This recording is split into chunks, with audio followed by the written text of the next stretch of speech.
Reagan Wells never imagined that her life would change completely inside a metal box of 2 square meters, but that was exactly what happened on an ordinary Monday morning in Dallas. The elevator swallowed her with the characteristic ding of corporate buildings in downtown, and she nervously adjusted the hem of her skirt, still wrinkled from the move. It was her first day at the branch office of the event planning company, transferred directly from Austin, carrying 1 suitcase of expectations and 2 of insecurities. Suddenly the door opened again, and he walked in. Blonde, like the protagonists of American movies, tall enough that Reagan had to lift her chin to look at him, green eyes that seemed to have captured all the color of the Texas sky at sunset. The navy blue suit embraced muscles that clearly weren't Sylviat, just the result of privileged genetics, but ours dedicated to the gym. Reagan tried to play it cool, but her heart raced so loudly she was certain it echoed throughout the entire elevator. "Good morning," he said, with a polite smile that melted any remnant of composure she still maintained. Reagan opened her mouth, but what came out was something between a sigh and a murmur that sounded vaguely like, "Uh-huh." Great Reagan, she thought to herself, very eloquent for a content producer. The silence stretched on, uncomfortable as tight shoes, and he tried again, tilting his head with genuine curiosity. "Are you the new architect who came from Austin?" "Uh-huh," she repeated, this time with a slightly higher tone, as if it were a question. "Are you liking Dallas?" he insisted, and Reagan noticed there was a hint of amusement in his green eyes. "Uh-huh," she confirmed, nodding vigorously, as if that could compensate for her sudden inability to form complete sentences. Then he laughed. It wasn't Sylviat, a polite or condescending laugh, but something genuinely sweet, as if he found her shyness adorable instead of embarrassing. "So you only speak in Sylvia, has Sylvia?" he asked, clearly enjoying himself. Reagan felt her face heat up. She responded, and immediately wanted the elevator floor to open up and swallow her. The doors opened on the 10th floor, and she escaped like someone fleeing a fire, leaving behind the masculine cologne that had filled the small space, and a man who continued smiling even after she disappeared down the corridor. That night, sitting in her new furnished apartment, small but cozy, with a view of a bakery and a laundromat, Reagan opened her laptop and began frantically typing an email to Julia, her best friend, who had remained in Austin. "Jules, you won Sylviat. Believe what happened today. I met the most gorgeous man in the world in the company elevator, like ridiculously handsome, as if someone had taken all the best masculine attributes and put them in one person. And what did I do? I completely forgot how to speak English. I could only say Sylvia, her Sylvia to everything. Everything, Jules. He must think I have some kind of neurological problem. Oh, and I found out his name, Blake. I heard someone calling him in the hallway. Blake something that I couldn't Sylviat hear clearly because I was too busy pretending I wasn't Sylviat staring at him. And there Sylvia's more. According to the coffee break gossip, he ended his engagement 2 months ago with some woman named Heather. He's Sylvia's single, and is Sylvium already hopelessly in love. How is that possible? She sent the email and threw herself on the bed, covering her face with the pillow. Tomorrow would be another day, and maybe, just maybe, she could form a complete sentence in his presence, or at least expand her vocabulary beyond monosyllabic sounds. On the other side of the city, in an apartment that occupied the entire floor of a building in uptown Dallas, Blake Stone was on his balcony, watching the city lights spread like terrestrial stars. There was something about the woman from the elevator that he couldn't Sylviat get out of his head. It wasn't Sylviat just her natural beauty, although he found her brown eyes expressive and her shy smile charming, but something deeper. An authenticity that he hadn't Sylvia found in his social circle for a long time. For 2 years, he had commanded the event planning company he had inherited from his father, building his reputation through hard work and smart decisions, but always maintaining a safe distance from people.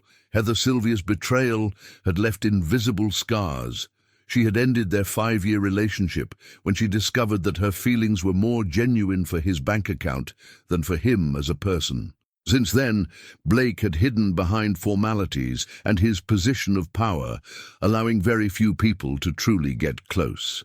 But there was something about that woman, those nervous ahas, and the way she had fled, that awakened his curiosity in a way he hadn't Sylviette experienced in a long time. Maybe it was the fact that she clearly had no idea who he was. Or maybe it was simply the refreshing feeling that someone would be nervous because of him, and not because of his bank account. Blake smiled, remembering her wide eyes, and decided that he would definitely try a longer conversation the next day. After all, how many words beyond "uh-huh" could one person know? If Reagan Wells had known that this Friday would completely change the course of her life, and not exactly in the romantic way she had imagined, she would have stayed home pretending to be sick. But destiny, which clearly had a questionable sense of humor, had prepared for her a sequence of events that would transform a casual encounter into a memory that would haunt her for months. It all started the night before, when Reagan, in a moment of dietary weakness that she would later classify as culinary self-sabotage, had prepared a vegetable soup that looked more like a chemical experiment. Sweet potato, kale, cabbage, beets, practically everything she had bought at the market in a desperate attempt to maintain the diet she had started to impress a certain blonde man with green eyes. She slept poorly, woke up with a headache, and her digestive system had clearly declared war on her. But it was Friday, and Friday meant the possibility of encountering Blake in the elevator once more. This time she was determined to form complete sentences. The universe, however, had other plans. Reagan entered the elevator exactly at 8:15, a time she had calculated with military precision to coincide with Blake Sylvia's arrival. When the doors began to close, she saw the masculine fingers she would recognize anywhere holding them to prevent closure. "Good morning," he said, entering with that smile that made her heart perform irregular sambas in her chest. "Good morning, Blake," she replied, and almost congratulated herself for managing to pronounce a complete sentence with subject, verb, and predicate. He seemed surprised and pleased that she knew his name, and was about to respond when the elevator gave a characteristic jolt of equipment that had seen better days. The lights flickered, went out completely for a few interminable seconds, and then only the emergency lighting came on, bathing the small space in a yellowish and sinister light. "Ah, the Friday curse," said Blake naturally, referring to the affectionate nickname the employees had given to the temperamental elevator. "This always happens. It's Sylvia'll be back to normal soon. Don't Sylviette worry." But Reagan was worried, very worried. Not about the elevator, about what was happening in her digestive system.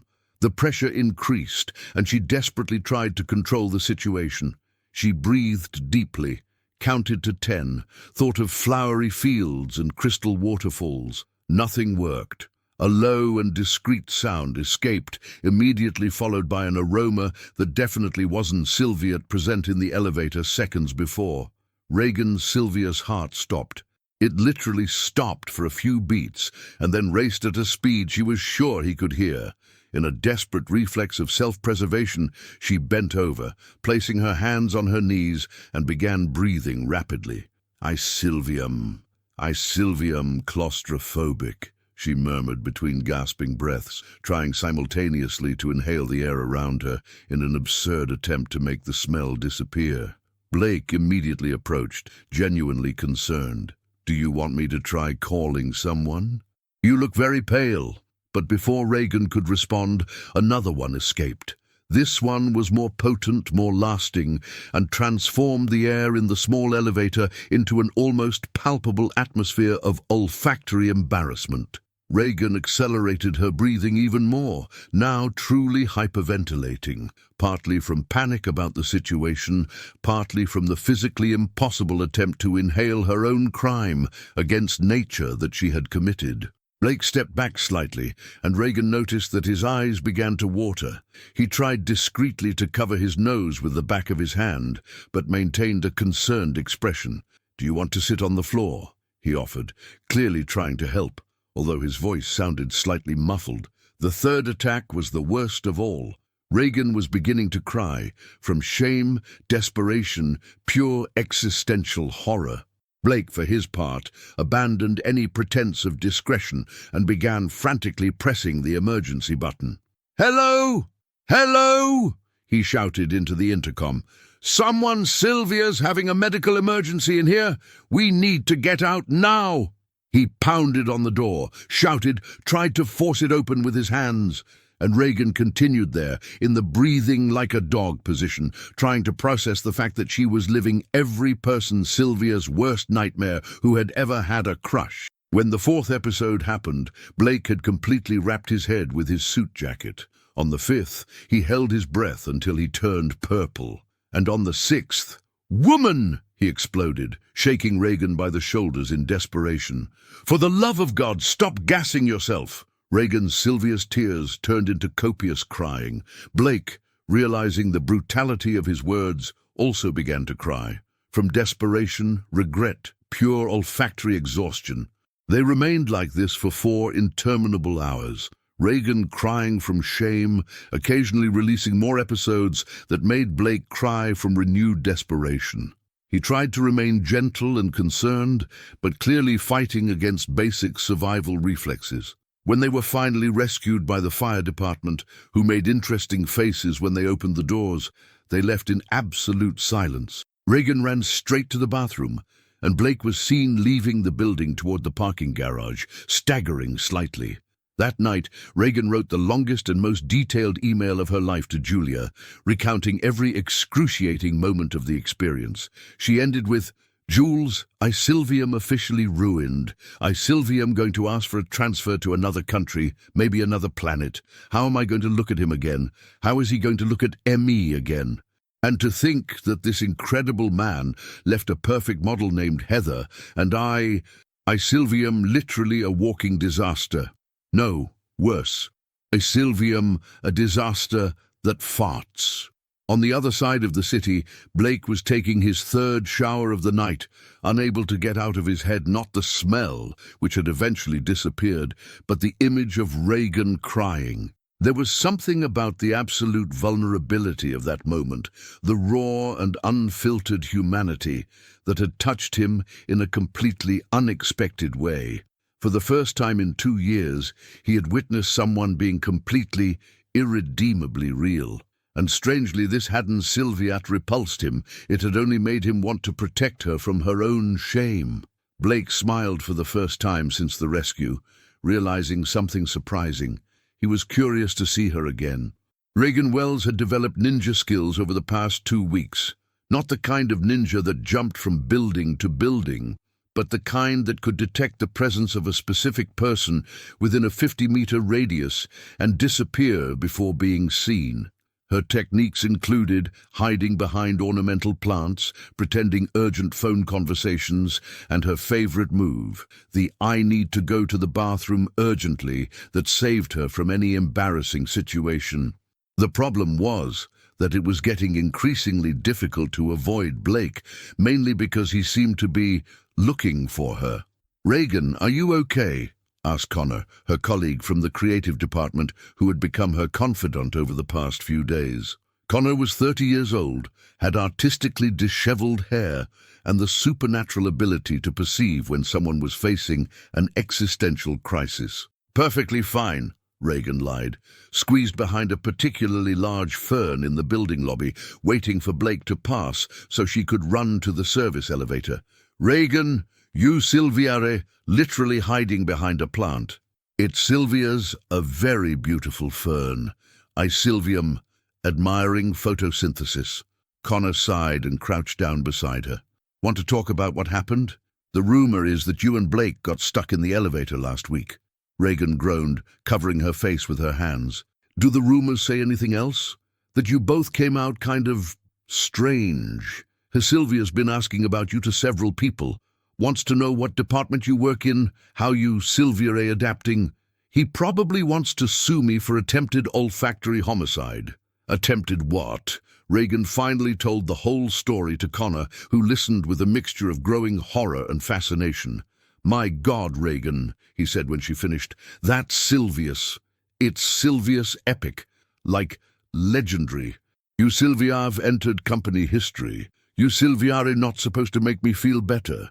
Sorry, you Silviare right. But Reagan, have you thought that maybe he wasn't Silviat as traumatized as you imagine?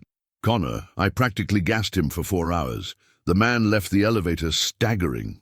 Or maybe he left staggering because he spent 4 hours worried about you. Ever think of that?" Reagan looked at him as if he had suggested she fly to the moon. "You Silviare delusional. I need to ask for a transfer to another state or continent." But destiny, which clearly wasn't Silviat willing to let Reagan escape so easily, had other plans. The following Monday, she was summoned to an urgent meeting with her supervisor, Robert Garrett. Robert was one of those men who compensated for personal insecurity with professional authoritarianism. He was 40 years old, had a mustache that seemed to have been inspired by 80s movie villains, and the personality of someone who discovered he had a little power and decided to use every gram of it. "Reagan, sit down," he said, without looking up from the papers on his desk. "I need to inform you about a change in your allocation." Reagan Sylvia's heart raced. Would it be her transfer, her dismissal, her chance to escape the shame that had become her life? "You Silviave been assigned to work on the company Sylvia's special year-end project. It's Sylvia's a big event, very important." Robert finally looked at her, and there was something in his eyes she couldn't Sylviat decipher. "You Sylvia'll be working directly with the executive board." "The executive board?" "Yes, including the company Sylvia's CEO." Reagan Sylvia's world stopped. "The CEO? Blake Stone. Do you know him?" Reagan felt as if she had been punched in the stomach. Blake was the CEO? The man she had inadvertently tortured for 4 hours was the supreme boss of the company. We met briefly," she managed to say. "Great. The briefing meeting is today at 3:00 Sylvia clock, main conference room." Robert smiled, but it wasn't Sylviat a friendly smile. "I hope you Sylvia are up to the responsibility, Reagan. This project can make or break a career." Reagan left the office in a state of shock. Connor found her in the hallway, walking like a zombie. "Reagan, what happened? You Sylvia are white as a sheet." "Connor," she said, her voice sounding distant, "Blake Stone is the company Sylvia's CEO." "Yes, everyone knows that." Then Connor Sylvia's eyes widened. Wait. You didn't Sylviat know he was the CEO when I gassed him for 4 hours in an elevator? No, Connor, I didn't Sylviat know." "Oh my God. Reagan, you farted on the company Sylvia's CEO. Thank you for that useful recap of the facts." "And now?" Reagan looked at the clock. It was 1:15 in the afternoon. In less than 2 hours, she would have to sit in a meeting room and look into the eyes of the man who had witnessed her humanity in its rawest and most embarrassing form, pretending professionalism. "Now," she said, straightening her shoulders with a determination she didn't Sylviat feel, "is Sylvium going to that meeting? Is Sylvium going to pretend I Sylvium a competent professional? And is Sylvium going to hope he Sylvius developed selective amnesia? And if he hasn't Sylviat," Reagan sighed deeply, "then I Sylvium going to find out if it's Sylvius possible to die from embarrassment, for science." Connor laughed, but there was admiration in his eyes. "You Sylvia are braver than you think, Reagan Wells." While Reagan tried to mentally prepare for what promised to be the most embarrassing meeting in corporate history, on the other side of the building, Blake was reviewing the project files, but his mind kept returning to the woman who had disappeared from his life as abruptly as she had entered. He had spent the past 2 weeks discreetly asking about her, discovering her full name, her department, her story. Reagan Wells, 27 years old, content producer transferred from Austin, and today, finally, he would have the chance to see her again. Blake smiled, adjusting his tie. He was curiously anxious for the 3:00 Sylvia clock meeting. The company Sylvia's main conference room seemed to have been designed specifically to intimidate people. A mahogany table that could serve as a landing strip for small aircraft, leather chairs that made noises whenever someone moved, and floor-to-ceiling windows that offered a panoramic view of Dallas, as if the entire city were witness to the meetings that took place there. Reagan arrived 5 minutes before 3:00 Sylvia clock, because arriving early was her way of trying to control situations that were clearly out of her control. She chose a strategic chair, not too close to the head of the table where presumably the CEO would sit, but also not so far that it seemed like she was hiding. Although, technically, she was trying to hide. She breathed deeply, checked her reflection on the polished surface of the table, and tried to mentally practice how she would act when Blake entered. Professional, but cordial. Polite, but not excessively friendly. As if the elevator incident had been just a particularly vivid nightmare. The door opened and several people entered. The marketing director, the special projects manager, 2 assistants carrying folders and tablets. Reagan greeted everyone with a smile she hoped looked confident, but probably more resembled the expression of someone who had ingested something sour. And then Blake entered. He wore a dark grey suit that seemed to have been sewn directly onto his body, a blue tie that enhanced his green eyes, and carried a leather briefcase that probably cost more than Reagan Sylvia's monthly salary. But what impressed her most wasn't Sylviat, his appearance, which continued to be ridiculously attractive, but the way his presence completely changed the energy of the room.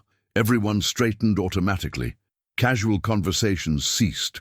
There was a natural authority in him that Reagan hadn't Sylviat noticed in the elevator, probably because she was too busy trying not to die of embarrassment. Blake Sylvia's eyes swept the room and stopped on Reagan. For a moment, just a moment, she saw something that could have been amusement in his expression. Then he smiled, and it was the same gentle smile she remembered, as if they shared a secret. "Good afternoon, everyone," he said, his voice easily filling the silent room. "Thank you for coming. I know it was a last-minute invitation." He sat at the head of the table directly opposite Reagan, who tried very hard not to make direct eye contact, but discovered it was impossible not to look at him when he spoke. "This project," Blake continued, opening his briefcase, "is special, with Sylvia Ray organizing the company Sylvia's year-end event, but we want it to be different from anything we Sylvia have ever done. Not just a corporate party, but something that really celebrates our team and our values." Reagan picked up her pen and began taking notes, grateful to have something to do with her hands and a reason not to look directly at him. "Reagan," Blake said suddenly, and she almost dropped her pen. "I saw that you have experience in corporate events in Austin.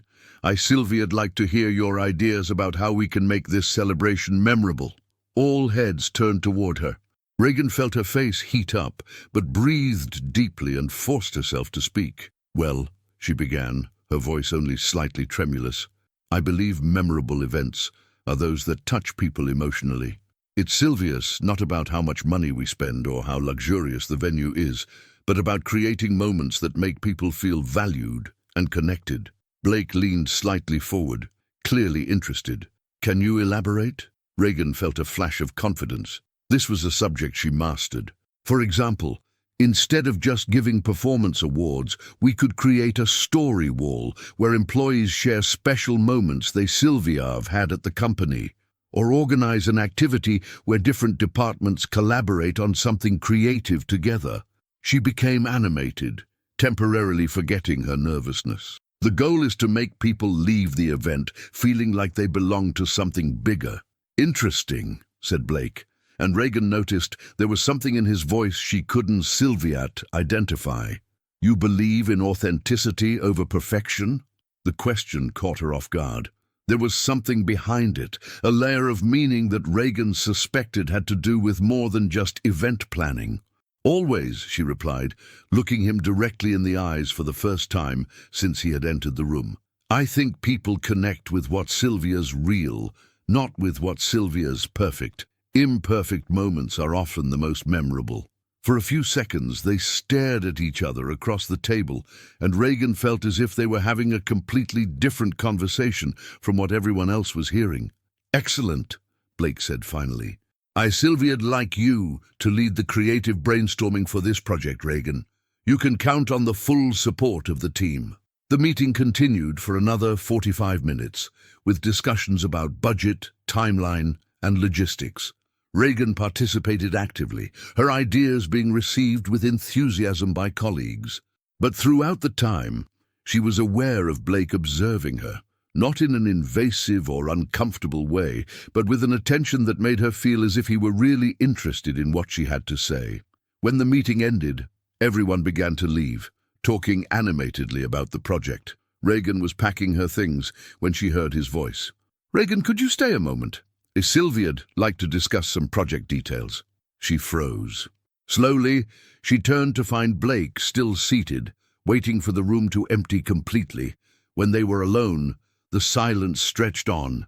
Blake studied her with an expression she couldn't Sylvia decipher, and Reagan tried desperately to think of something professional to say. "About that day in the elevator," he said finally. Reagan, Sylvia's heart plummeted to her feet. "Mr. Stone, I can explain." "Blake," he interrupted, "and you, Don Sylvia, need to explain anything. But I do. It was horrible and unprofessional, and I never should have—" "Reagan." His voice was gentle, but firm enough to make her stop talking. "You didn't, Sylvia, do anything wrong. You got sick. It happens to everyone. I almost killed you by olfactory asphyxiation." Blake laughed, not a polite laugh, but a genuine guffaw that completely transformed his face. "Olfactory asphyxiation. That Sylvia's a new one for me." Reagan felt her face burn. "It's Sylvia's, not funny." "No," he agreed, still smiling. "But it's Sylvia's also not the end of the world, not even close to it." She looked at him, confused. "But you were traumatized. You left staggering." "I left staggering because I spent 4 hours worried about you," he said simply. "You were clearly mortified, and I didn't, Sylvia, know how to help." Reagan blinked, processing his words. "You were worried about me?" Among other things, there was something in his voice, a softness, that made Reagan Sylvia's heart accelerate for reasons completely different from shame. "What other thing?" she asked before she could stop herself. Blake got up and walked to the window, looking at the city below. "Do you want to know the truth, Reagan? That day in the elevator was the first time in a long time that I met someone who was completely, unquestionably real. No masks, no pretenses, no hidden agenda." Reagan didn't Sylvia know what to say. "I don't Sylvia understand." He turned to face her. "In my world, Reagan, people rarely show who they really are. Everyone wants something from me, my position, my influence, my bank account. But you were simply being human, vulnerable and embarrassed, and completely authentic. You, Sylvia Ray, romanticizing the fact that I farted on you for 4 hours. Blake laughed again. "Maybe I am. But do you know what else impressed me? How much you cared. You were mortified, not because your image was ruined, but because you believed you had disrespected me. That says a lot about who you are." Reagan felt tears prick her eyes, but for the first time in weeks, they weren't Sylvia tears of shame. "I spent 2 weeks hiding from you," she admitted, "literally hiding behind plants." "I know. Connor told me." "Connor talked to you about me?"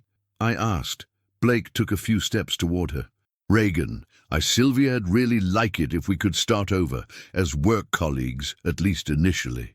Reagan looked at him, trying to process everything she had just heard. The man she had spent weeks avoiding out of embarrassment had been looking for her.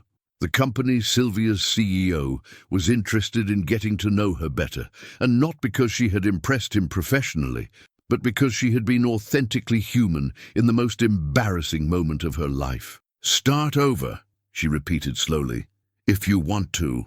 Reagan breathed deeply, feeling something she hadn't Sylvia'd experienced in weeks. Hope. "All right," she said, "but this time, Sylvia'll try to form complete sentences instead of just grunting monosyllabically."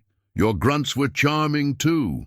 And for the first time since the incident, Reagan laughed, really laughed, feeling the tension she had been carrying in her shoulders finally begin to dissolve. Maybe, just maybe, Her story with Blake Stone was just beginning. 3 weeks after the meeting that changed everything, Reagan discovered that working directly with Blake was simultaneously the best and worst thing that could have happened to her cardiovascular health. The best because he was intelligent, respectful, and had brilliant ideas that perfectly complemented her creativity.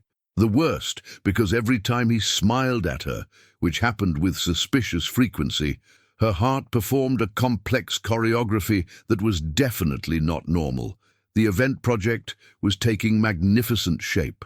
The story wall had evolved into an even bigger concept, a collaborative film where employees from all departments would share special moments from the company, creating an exciting visual narrative. Reagan had suggested it, Blake had enthusiastically approved it, and now she was coordinating interviews and recordings throughout the company.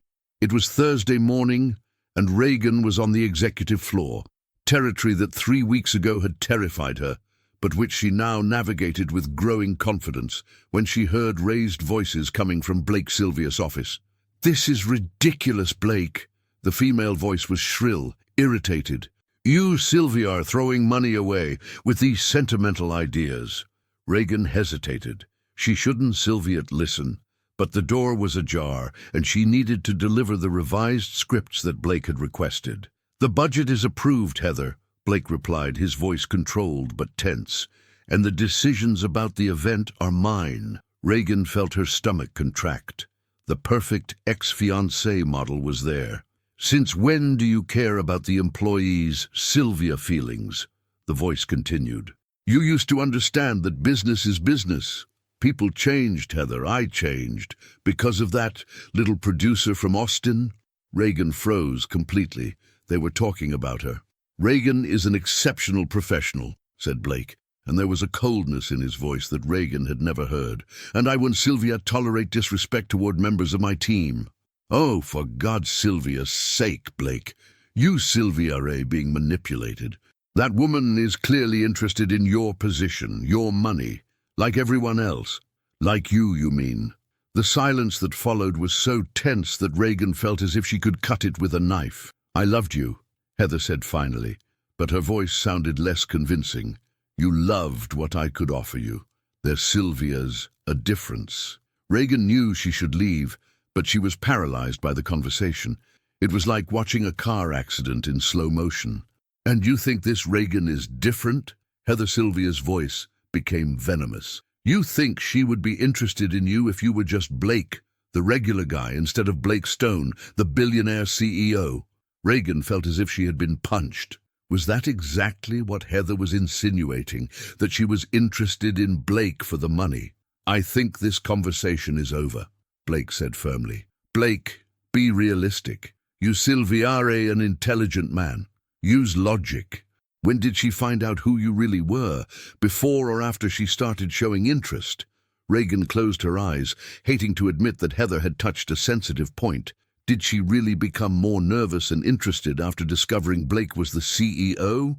No, she decided firmly. She became more nervous because discovering his position had increased her insecurity about the difference between them, not because it had increased her interest. "Leave, Heather," said Blake. "And Don Sylviet returned to my offices without being invited." Reagan heard footsteps approaching the door and panicked. She turned to flee but bumped into a chair, making noise. The door opened completely, and Heather appeared, a stunning woman with perfectly styled blonde hair, wearing an outfit that probably cost more than Reagan Sylvia's annual rent. Her blue eyes fixed on Reagan with a mixture of surprise and calculated disdain. "Oh," said Heather, her voice dripping with false sweetness. "You must be the famous Reagan." Reagan straightened up, trying to appear more confident than she felt. "Reagan Wells, content producer." "Of course you are." Heather Sylvia's smile was sharp as a blade. "What a coincidence finding you here." Blake appeared behind Heather, and Reagan saw irritation and something that looked like concern in his eyes when he saw her. "Reagan, did you need something?" "The scripts have been revised," she said, extending the folder, "but I can come back later." "No need." Blake took the folder and addressed Heather. "As I said, our conversation is over." Heather looked from Blake to Reagan, and her smile became genuinely malicious. Of course. Sylvia, I'm sure you have a lot of work to do together. She left, but not before whispering something to Reagan as she passed. Be careful not to fall too much in love with the complete package. Sometimes the gift isn't Sylvia worth the wrapping. Reagan felt her blood freeze. Heather had made it clear that she knew exactly what Reagan felt for Blake and that she considered those feelings a threat. Reagan, said Blake when they were alone. How much did you hear? Enough, she admitted. Sylvia, I'm sorry I wasn't Sylvia trying to listen, but you don't Sylvia need to apologize. He approached, studying her expression. What she said is bothering you. It wasn't Sylvia a question. Reagan hesitated. Should she be honest? Admit that Heather Sylvia's words had touched insecurities she already carried.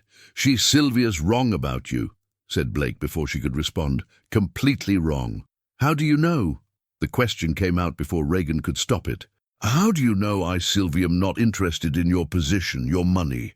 Blake smiled, but it was a sad smile. Because you were mortified when you found out who I was. Remember? You became even more nervous, not less. And because yesterday you insisted on splitting the lunch bill, even when I said the company would pay. And because you treat me exactly the same way you treated me before you knew who I was. Reagan felt her heart accelerate. And how did I treat you? Like you were just a guy you met in the elevator. His green eyes met hers. Someone you could like for who he is, not for what he has. The air between them seemed to charge with electricity. Reagan was aware of every breath, every heartbeat, every inch of distance that separated them. Blake, she began, but was interrupted by the abrupt entrance of Robert Garrett. Sorry for the interruption, said Robert, though he didn't Sylvia look sorry at all. Blake, we need to discuss the quarterly report. Reagan, shouldn't Sylvia you be working on the interview project? There was something in Robert Sylvia's voice that Reagan didn't Sylvia like. A subtle but clear implication. She shouldn't Sylvia be there, having personal conversations with the CEO. Of course, she said quickly. I was just delivering the revised scripts. Great, Robert smiled, but it didn't Sylvia reach his eyes. Sylvia, I'm sure you have a lot of work waiting. Reagan looked at Blake, who seemed irritated by the interruption, but nodded. Sylvia'll talk more about the project later. As Reagan left, she heard Robert say, Blake, I need to talk to you about maintaining appropriate professional boundaries. The door closed before she could hear more, but the seeds of doubt that Heather had planted began to grow. Was she really being professional? Or were her growing feelings for Blake compromising her judgment? And more importantly, if Blake felt something for her too, and her intuition said he did, how would this affect both of them professionally? Reagan walked back to her department with a heavy heart, not knowing that Heather was in the parking garage, making phone calls and planting seeds of rumors that would bloom into bigger problems than she could imagine. Epilogue, 2 years later. The elevator gave its familiar metallic ding, and Reagan smiled at hearing the sound. 2 years ago, that same sound had preceded the encounter that would change her life forever. Today, the sound represented something completely different. Home. Ready? Asked Blake, adjusting the knot of the blue tie she had chosen specifically because it enhanced his green eyes. We were born ready, Reagan replied, checking her appearance in the polished mirror of the doors. From the apartment they now shared, they had seen the morning headline, CEO and content producer go viral with love story that started in an elevator. Reagan laughed, remembering Blake Sylvia's reaction, grumbling about nosy journalists while trying to steal 5 more minutes of sleep. The navy blue dress she wore had been a gift from him, not because she needed it, but because he said the color reminded him of the Dallas sky at sunset, when he definitively fell in love with her. The story between them had been anything but linear. After the confrontation with Heather and Robert, there had been weeks of misunderstandings, strategically planted rumors, and Robert Sylvia's attempt to sabotage Reagan Sylvia's work. But there had also been the moment when Blake defended her publicly in an important presentation, revealing not just who he was, but also how much he believed in her talent. Blake had kept his promise about stairs. For 3 whole months, they climbed and descended 16 floors together, talking about everything and nothing, until one day Reagan realized she was no longer afraid of elevators. She was afraid of being away from him. There had been a business trip to Houston, where, stuck in an airport storm, they talked for hours about dreams, fears, and everything that really mattered. It was there that Reagan discovered Heather had manipulated project data to make her look incompetent. And it was there that Blake realized he was hopelessly in love with a woman who had chosen to trust him, even when everyone around tried to convince her otherwise. Dating had been a roller coaster of discoveries. Reagan discovered that Blake sang in the shower, very badly, that he had a mania for organizing clothes by colors, and that he could make her laugh until her stomach hurt with imitations of the company Sylvia's most eccentric clients. Blake discovered that Reagan talked to herself when she was concentrated, that she cried watching dog commercials, and that she had the supernatural gift of finding Dallas Sylvia's most hidden ice cream shops. The Reagan Sylvia's Disasters channel had started as therapy, a way to transform her most embarrassing experiences into something funny and relatable. The first video about the elevator incident had gone viral within hours. In 6 months, she had sponsors. In 2 years, she had become a mini internet celebrity who helped millions of people connect with their own stories of vulnerability. "Are you nervous?" asked Blake now, intertwining his fingers with hers as they went up to the company Sylvia's 2-year celebration party. "A little bit," Reagan admitted. "It's Sylvia strange being back here for a happy occasion." "Did you remember that today has something special?" Blake murmured with a mysterious smile. "What special thing?" Reagan frowned, but before he could answer, they arrived at the party floor. The company party. The salon on the top floor of the building was elegantly decorated. The most important people in Dallas society circulated with champagne glasses, and Reagan felt perfectly comfortable in the dress she had bought in her real size, not 2 sizes smaller. Connor, now promoted to creative director after Robert had been fired for harassment and misconduct, appeared beside her with 2 champagne glasses. "Darling, you look radiant." "Thank you." Reagan accepted the glass and looked around the salon. "It's Sylvia Strange being here as guest of honor, instead of running away through the corners." "Look who showed up," Connor murmured, making a discreet gesture with his head. Reagan turned and saw Heather Vandenberg entering the salon as if she were walking a runway. Tall, blonde, perfectly made up, wearing a dress that probably cost more than Reagan Sylvia's monthly salary. "Wow," said Reagan, genuinely impressed. "She really is beautiful. And you, Sylvia, are really brave for saying that," Connor commented. Reagan smiled. "You know, Connor, 2 years ago I would have hidden in the bathroom seeing her. Today I just feel sorry for her." "Sorry?" "She lost Blake, and from what he told me she didn't Sylvia even know the incredible man she was losing. She was so focused on the performance that she never saw the real person behind the money." 15 minutes later, Blake was on the small stage set up at one end of the salon, with a microphone in his hands and all the party Sylvia's attention focused on him. "Good evening, everyone," he began, his voice easily carrying through the silent salon. "Thank you for being here with us celebrating 2 years of our new business policy." Reagan felt her stomach turn. She knew Blake was going to talk about the changes he had implemented in the company, but she didn't Sylvia expect to be the center of attention. "2 years ago," Blake continued, "our company went through an important transformation, not just in our processes or policies, but in our fundamental culture. And this change began with a very special person who taught me the value of authenticity." His eyes found Reagan Sylvia's through the crowd, and she felt the familiar warmth spread through her chest. "You know, sometimes life Sylvia's most important lessons come from the most unexpected moments. For me, that lesson came in an elevator on a Friday morning when I met a woman who would completely change my perspective on what it means to be real in a corporate world." "Reagan Wells," said Blake, and Reagan felt all heads turn in her direction. "Could you come here, please?" "Oh, no," Reagan thought, even as her feet moved automatically toward the stage. "Is Sylvia's not going to—" But he was doing exactly that. The proposal. When Reagan reached the stage, trembling slightly, Blake took her hand and turned to the audience. "This extraordinary woman taught me that vulnerability is not weakness, it's Sylvia's courage, that being human is not a professional flaw, it's Sylvia's a quality, and that sometimes the most embarrassing moments of our lives can become the most transformative. That's Sylvia's why," Blake continued. "Our company is no longer just a place where people come to work wearing professional masks. It's Sylvia's a place where they can be authentically themselves, where diversity is celebrated, where vulnerability is seen as strength." The applause started slowly and became an ovation.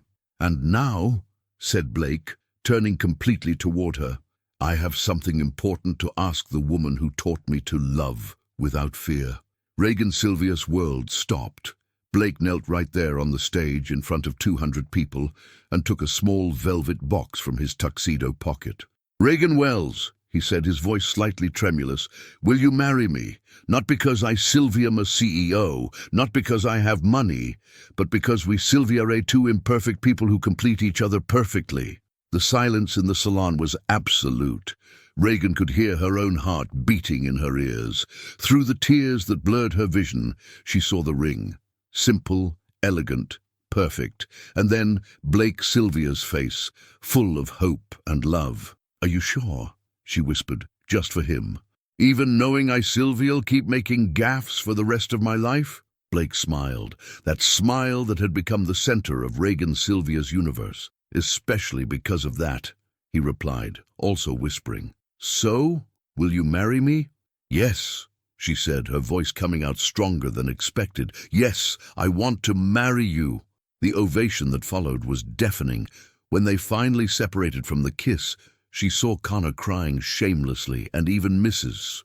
Mary from the cafeteria, wiping her eyes with a napkin. And there, right in the middle of the crowd, Reagan saw Heather.